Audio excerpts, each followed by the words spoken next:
This is my 2009 Kawasaki Ninja 650R. Welcome to the Supertwin build.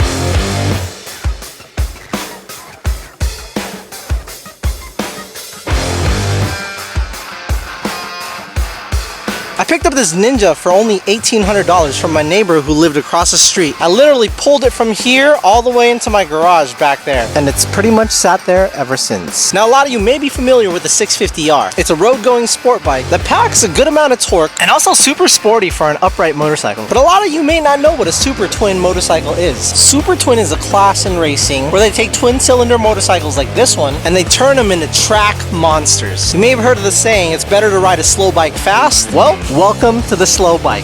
Now I know what some of you may be thinking. 1,800 bucks. It's gotta be a broken motor or it's gotta have like 100,000 miles. So why don't we find out if this thing actually starts?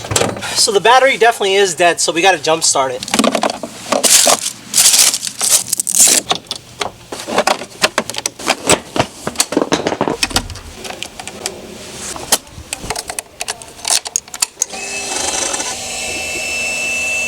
$8,492 miles. But will she start?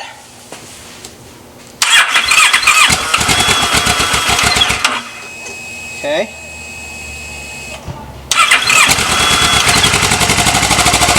Woo!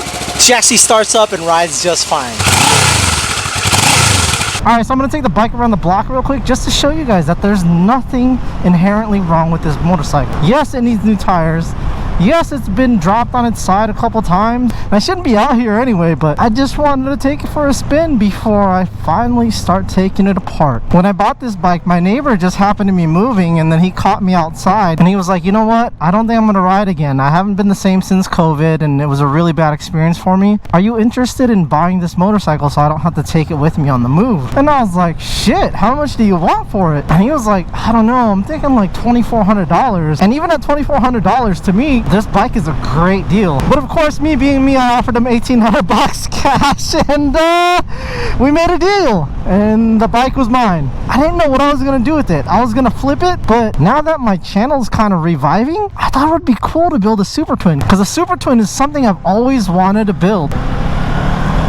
And this bike has a ton of torque, man. Supertwins are just underrated in my opinion. 650s in general just have so much potential. They might not be like the fastest looking motorcycles like an R6 or a CBR 600 or even a Gixxer, but once you get them like track and race ready, these motorcycles actually look super mean, man. They look mean, they perform really well, they have really usable torque, and I personally can't wait to get it out on the track and see what it can do.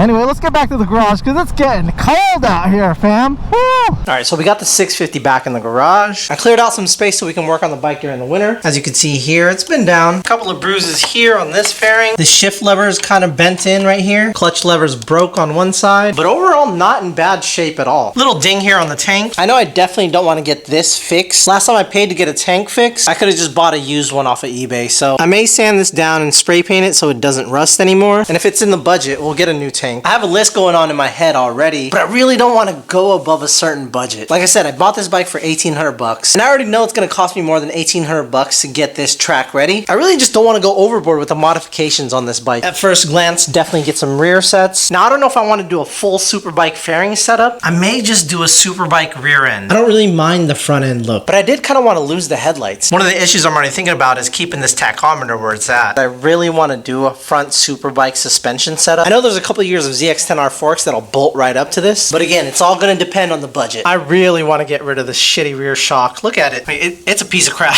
It really is. I want to get rid of these rubber brake lines. If I get a Superbike front end, obviously it'll come with better calipers as well as better rotors. And I really want to get rid of this exhaust because I know we can make way more power if I get a slip-on and a custom map. So yeah, that is it. That's the end of episode 1.